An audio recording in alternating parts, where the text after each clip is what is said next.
The latest season of Squid Game has just been released, and it leaves us on a massive cliffhanger. Nothing to do but wait at this point. So as we wait for the third season to drop, we decided that it would be a good idea to summarize everything that has happened throughout the first 2 seasons. Gotta stay ready for season 3. Without any further ado, let's get right into it, right from the top. Our protagonist is Gi-hun, who is honestly a bit of a bum. He's a divorcee who has accumulated a ton of debt from dangerous loan sharks and has also developed a strong gambling addiction. However, he was not always like this. Born on October 31st, 1974, Gi-hun grew up in Seoul with his mother. After completing high school, he worked on Assembly Team 1, Dragon Motors, for 16 years, until he was suddenly laid off. This was a crucial time in his life, as he and his wife, Kang Eun-ji, were expecting a baby. Seong went on strike with his co-workers, hoping that they would get their jobs back. Unfortunately, things went sour, and one of his co-workers ended up dying on the picket line. Ironically, this was also the day his daughter was born. The couple named her Song Gi-yeong. Eventually, he gave up on striking and opened up a restaurant called Gi-yeong's Chicken, named after his daughter. He also opened a snack bar, but both of these businesses failed hard. For the next 5 years, he got work as a chauffeur to make ends meet. Eventually, he and his wife got divorced. His wife won the custody battle and remarried soon after. Meanwhile, Gi-hun moved back in with his mother, where the two managed to scrape by. Unmotivated and depressed, Gi-hun was crumbling under the pressure of his debts. He ended up becoming a gambling addict and relied on his old mother for financial support. He would largely bet on horse racing and pretty much always lost, but for whatever reason he didn't care and kept going back. When his daughter's birthday arrived, Gi-hun's mother gave him some money to take his daughter out for some good food, but Gi-hun ended up betting this money too. While this seems like a recipe for disaster, he actually managed to win big on his final bet, coming away with a whopping 4.56 million Korean won. Just as he was starting to bask in the glory of his win after cashing out, the loan sharks showed up. Panicking, he decides to run, and the sharks chase after him. During the chase, he crashes into a woman. Even with the people chasing him, he understands his mistake and helps the lady with her drink before running away again. In the end, he's caught in the bathroom, and the sharks threaten him. Gi-hun reaches into his pocket to give up the money, but he realizes that that woman was actually stealing from him. With all of his money gone, the sharks beat him up and give him a month to pay back his debts. Not too bad, right? Well, they force him to make a blood pact. If he fails to do so, they will sell one of his kidneys and eyes as collateral. Left with only 10,000 won, he decides to take his daughter for a simple dinner, where the two spend some quality time together. While he feels guilt, Gi-hun's daughter does not particularly care. She only wants to spend time with her dad. On his way home, a salesman approaches Gi-hun with a lucrative offer, and of course, it is a gamble. The guy in the suit asks Gi-hun to play a game of dakji. Dakji is a children's game where the players throw paper tiles on the other player's tile, and the one who manages to flip over the other tile first wins. Here, the winner would get 100,000 won. Gi-hun decides to play, hoping that he wins, because there was no way for him to actually give up 100,000 won if he were to lose. And as you may have guessed, he lost. With no way to pay him back, the guy in the suit decides to be kind and tells Gi-hun that if he loses, he can get slapped in the face instead, and that he gets as many tries as he needs too. Okay, so wait. This random guy basically guaranteed 100,000 won to Gi-hun, and he didn't think it was a scam or something? Oh, whatever. Anyways, he loses a bunch of times, gets slapped in the face pretty hard, and at one point his face does become very red from all the slaps, but finally he manages to win. He was actually handed 100,000 Korean won. Before leaving, the guy in the suit revealed himself as a recruiter for the Squid Game, which was apparently the best way to make money. While Gi-hun did not believe in this, the recruiter reminded him of all of his debts, which shocked him because this information wasn't public, at least not that he thought.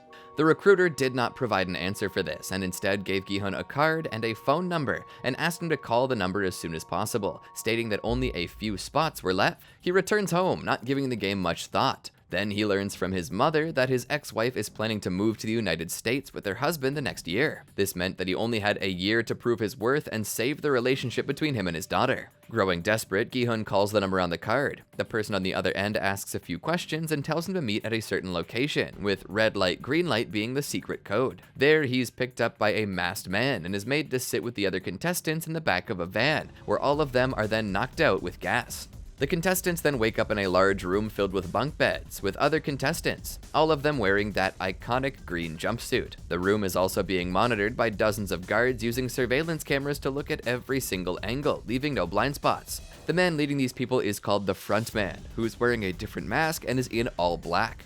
It seems like he's running the operation and is doing this for fun. All the contestants have a number ID from 1 to 456, with Gi-hun being 456, the last contestant. Here he runs into familiar faces, like Kang Sae-byeok, the woman who stole his gambling winnings, and his childhood friend Cho Sang-woo. Then a bunch of guards enter the room, all wearing masks with different symbols on them, like circle, square, and triangle. It's explained to the contestants that they will spend the next 6 days here, with them playing a game each day. Anyone who loses is eliminated, and the last remaining person will get all of the money.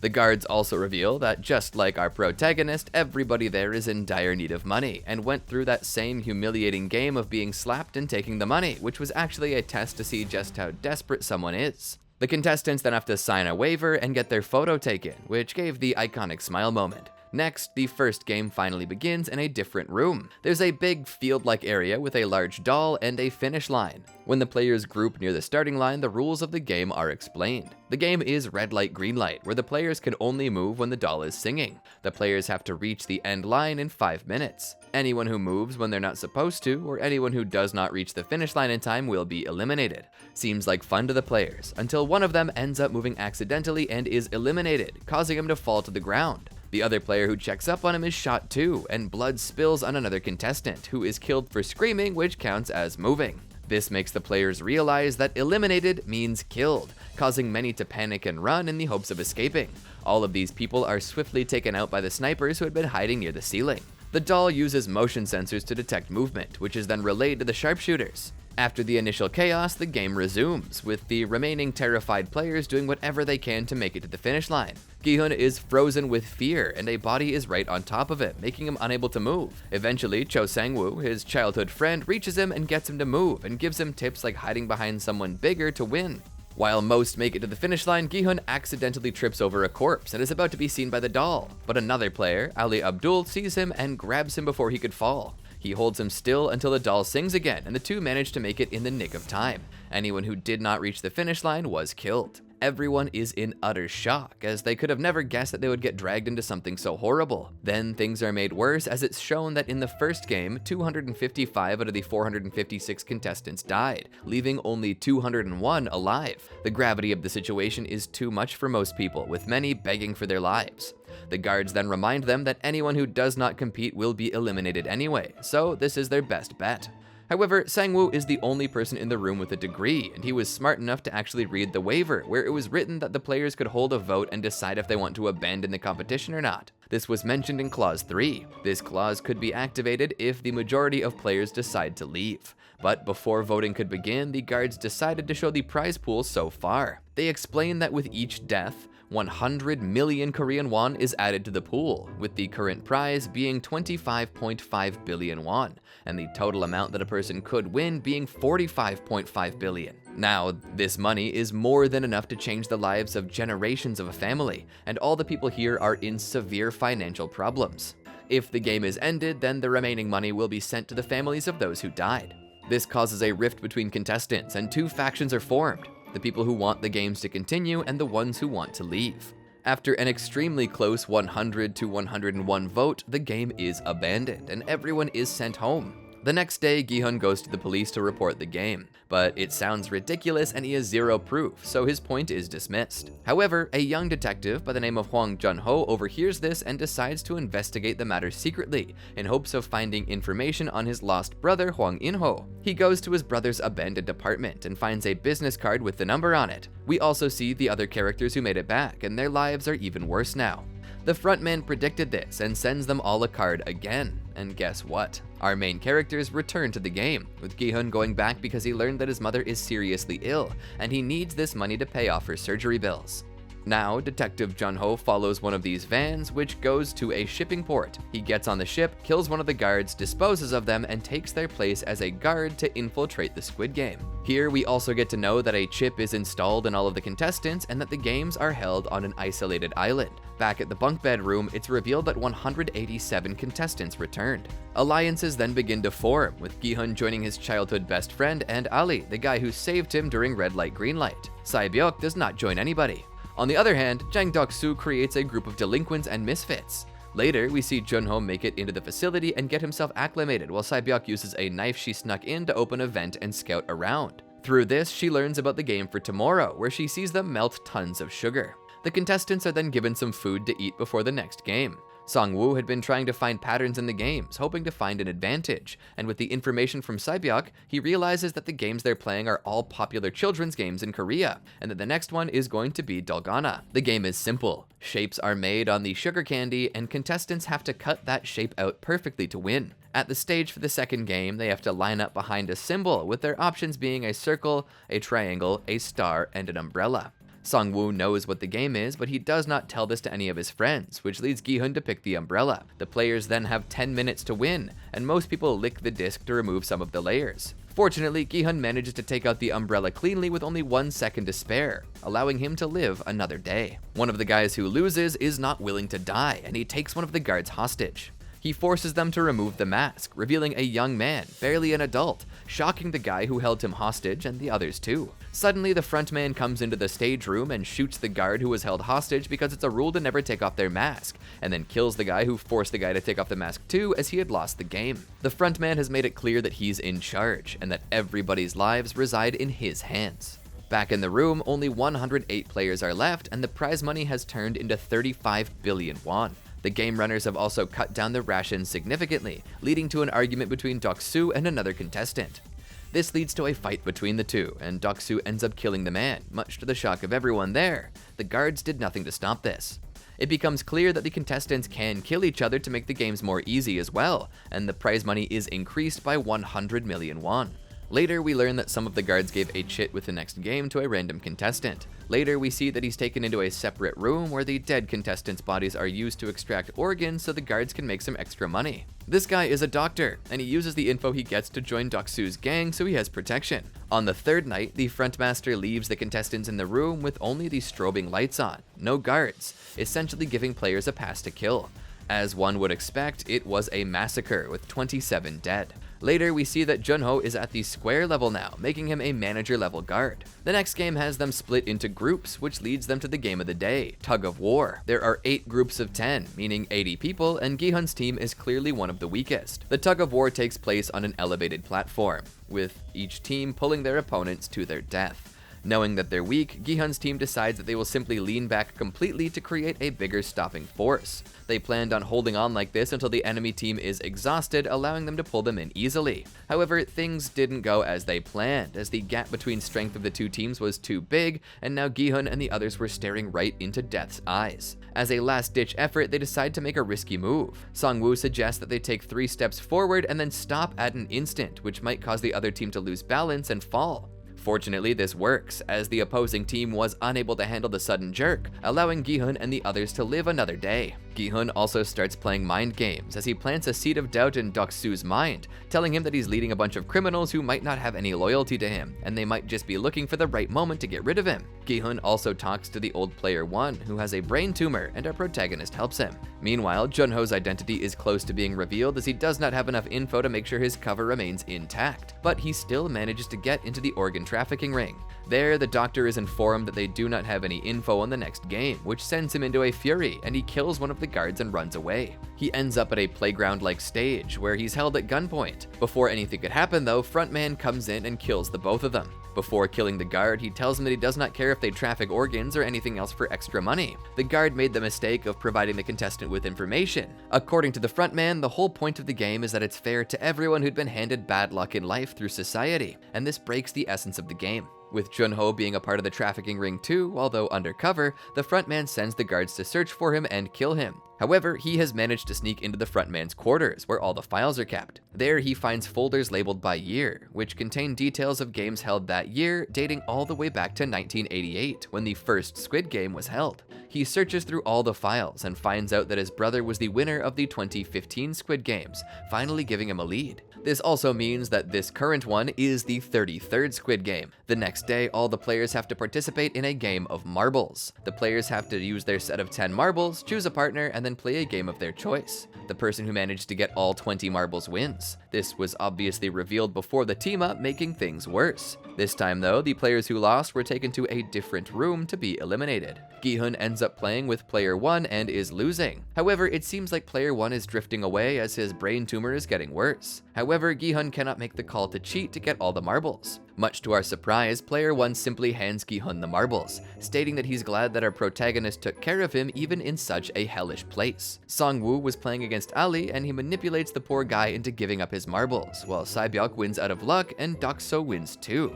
The players return to their room, only to be surprised with Han Min-yo sleeping. While she did not have a partner for the game, this did not mean that she lost in any way, and since the frontman wanted the game to be fair, anybody who would have been left out was going to be kept alive. With only a handful of contestants left, the VIPs with golden animal masks are called in to enjoy the game through their luxurious lounge room, where Jun-ho has managed to sneak in and work as a waiter serving these VIPs.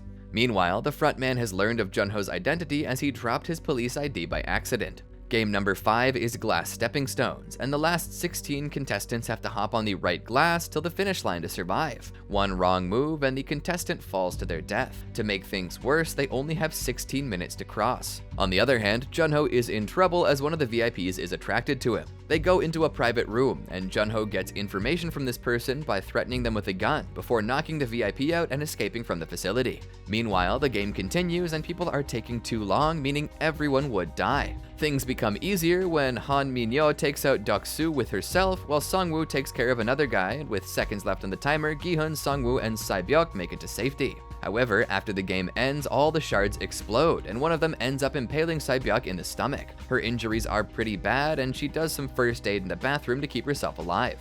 The three then get an amazing dinner right before the final game. Knives are left behind too, and Gi-hun takes it. He tries to kill Song-woo, but Sae-byeok stops him, stating that he's not a killer, and Gi-hun notices the grave wounds.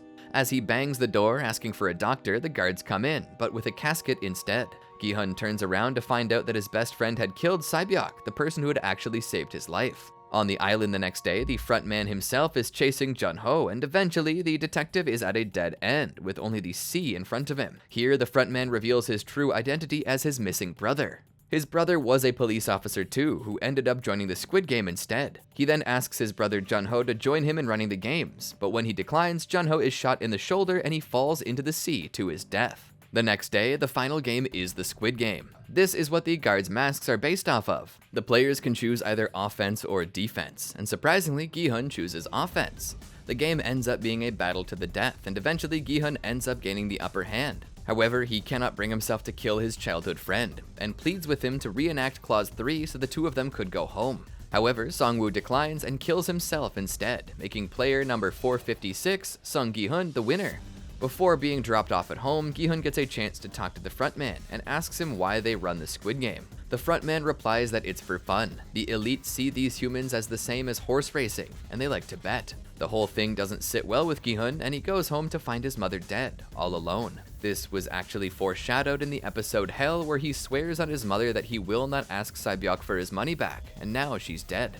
We then get a time skip to 1 year later, where Gi-hun has not spent a single dime of his prize money due to survivor's guilt. Later, he receives a small letter with the address to a specific location, and there he finds Oh Il-nam, who's about to die. The old man reveals that in actuality, he's the one behind the games, and that he only joined in because he knew that his death was near and he wanted to feel that carefree joy that he felt as a kid once again. All of the VIPs are his friends and clients. The two make a bet, where Il-nam says that if the homeless person outside is helped by someone before midnight, then the old man will tell everything, and if Gi-hun loses, he'll have to give up his money. Gi-hun truly believes in kindness and agrees to bet. In the nick of time, someone helps the homeless guy, but as it strikes midnight, Gi-hun turns around and finds out that the old man is dead, leaving us with the mystery. Later, Gi-hun goes and helps Sae-byeok's brother by passing him on to Sung-woo's mom and gives them a lot of money. He then decides to head to the United States to get back to his daughter. He also gets his hair dyed red before giving the money to Sung-woo's mother. Just as Gi-hun is heading to the airport, he hears a man getting slapped hard. It's the same recruiter, looking for more people for the next Squid Game. He chases the recruiter, who manages to escape. He then takes the card from the man who is getting slapped and goes to board his flight. However, he still feels guilty for having all the money and for walking away from things while knowing what was happening on the island. Hence, right before boarding his flight that would take him to his daughter, he turns around and decides that he has to do something about it. And he calls the number again and goes back to the Squid Game, stating that he is not a horse and that he will stop them. That brings us to the end of the first season. Let's dive into season 2. The second season picks up right where the first left off. Gi-hun is still trying to find ways to learn more about the Squid Game, and he also realizes that a tracker has been embedded in him, so he takes it out. We then see Jun-ho, who was found by some local fishermen and taken to a hospital where he'd been recovering for a while. It takes him nearly a year to get back to duty, where he's demoted to being a traffic police officer due to his uninformed disappearance. Jun-ho did not have any real information on the Squid Game after being found, meaning that all the time he spent was basically for nothing. He didn't give up, of course, and he spends his personal time looking for a way to locate the island where the games are held. Coming back to Gi-hun, he's still traumatized by the Squid Game, as he sees the front man with the heads of people coming up to his front door regularly and is dying to find more information. He decides that the best way to do this is to find the recruiter, and using the money he won, Gi-hun decides to hire certain people to help him find and capture the recruiter. The recruiter has found a new way of messing with people. He gives them the option of choosing either a lottery card or a bun to eat, with every lottery card rigged to contain nothing. After most choose the lottery, he trashes the food right in front of them, stating that it is them who made him waste all that food. After a while, the people that Gi-hun recruited manage to find the recruiter, and after a chase where some of the people hired get captured and killed, Sung Gi-hun finally makes it to the location. There, the recruiter forces him to play a game of Russian roulette, which ultimately leads to the recruiter ending himself. While he is glad to be alive, Gi-hun has also lost his only lead, and to make matters worse, Jun-ho is here too and points a gun at Gi-hun, thinking he's in cahoots with the Squid Game people. However, one of the hired investigators manages to knock out Jun-ho from behind, and they keep him captive in a bathtub, where it's explained to him that Gi-hun also wants the Squid Games to end. The two form a temporary alliance, although Jun-ho does not reveal that he knows the identity of the frontman. We're also introduced to a new character, Kang No-yul, a former North Korean soldier who ends up joining the Squid Game, but she does so as a part of the firing squad that kills people who failed to complete tasks. Meanwhile, Gi-hun, Jun-ho, and Woo-suk decide to infiltrate the Squid Game base by extracting information from the person whose card was found on the recruiter. This takes them to a Halloween party, and it goes as badly as it possibly could, with Gi-hun ending up captured. With this, Gi-hun actually agrees to enter the Squid Game again, as he openly declares that he's there to destroy the game from the inside. While this may seem to be an insanely rash decision, it was probably the best course of action for him, as anything could have happened in the captivity of the frontman, and on top of that, he actually had replaced one of his teeth with a fake one that had a tracking chip inside of it. He wakes up inside the bunker room again, which begins with red light, green light. While Gi-hun tells everybody about how the game really is and that they will die, nobody believes him until the first person does. And again, panic ensues. Gi-hun manages to help the rest of the people survive, and we're introduced to new characters. There's Myung-gi, a former YouTuber who needs the money after he got cancelled for promoting a crypto scam, and Thanos, a rapper who has a lot of debt and is addicted to pills. Later, as people start to believe in Gi-hun, he uses the third clause to stop the games, but it ends up being a draw until player 001 shows up, who is actually the frontman. The frontman has infiltrated the game now, and is actively trying to put Gi-hun down in an all-new way. Meanwhile, Jun-ho and Woo-suk are using the tracking device in Gi-hun's tooth to find the island. There, they end up on the shore of some island, where the tracker is found to be inside of a fisherman's bait.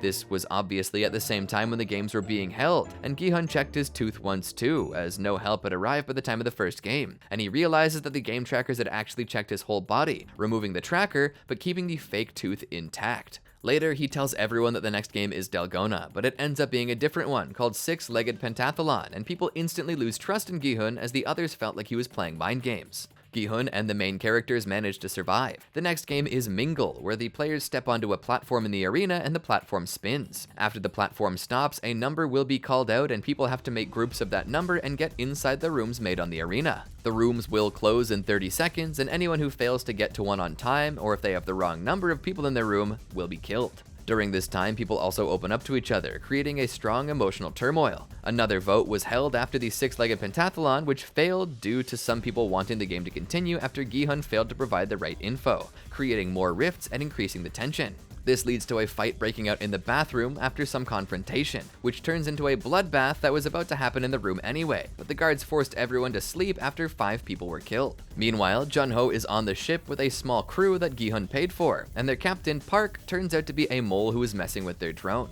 One of the hired people sees this, but is stabbed and thrown overboard silently. The next and final game of the season is actually the surprise game, the same as the previous one. There are no guards, and players can kill whoever they want. Gi-hun and his group hide while others kill each other. He holds off from helping people by telling himself that this is a needed sacrifice to put an end to the madness of the Squid Game. When this game finally comes to an end and the guards show up to check on the deaths, Gi-hun and his group act as corpses and attack the guards close to them, taking their guns and preparing for a coup d'etat. A fight breaks out between the group and the guards, and the group is winning. The Squid Game guards are ordered to escape, as they'd only be providing more ammunition to the rebels. After some more infighting in their group, Gi-hun asks for help to end the game, but only a few join, including the undercover frontman. They're also given some basic training by Hyun-ju, who is a former sergeant. They later use the one hostage they have to reach the admin office, but are ambushed. After moving through and collecting more ammo, they're met with even more resistance, forcing them to hold the position as the hostage is killed too. Gi-hun and Jung-bae then decide to move ahead to find a way to the admin room while the rest try to buy time. They manage to open a secret wall and are met with even more resistance, while the ones holding the back lines have met with some casualties too. Over the radio, Gi-hun calls for some backup to help them advance, with some working to get more ammo. In-ho then tells Gi-hun that he's found a different way and needs them to hold the line, and Gi-hun gives him his last mag, believing that more ammo will arrive. However, the ammo never reaches them. In-ho then kills the backup and acts like he's been shot too and that all of them are dying, luring out Gi-hun. He then orders the guards to round everyone up, and all the rebels are killed except for Gyum-ja, who went back for the ammo and was convinced to hide by another player. Gi-hun and Jung-bae end up surrendering too, and they are then confronted by the frontman. Here, Gi-hun and others are still unaware of In-ho's true identity, who states that this is what he gets for playing hero, and shoots Jung-bae in the head as Gi-hun can only watch helplessly and scream. Gi-hun has been taken captive, and we see a scene where more players are forced to play the game of red light, green light. This time, there are 2 dolls. The season ends here. With this, we've got the complete story of Squid Games so far, and the 3rd season is rumored to release on June 27th this year, so make sure you're subscribed for more info. Thanks for watching, and we'll see you next time. Excelsior!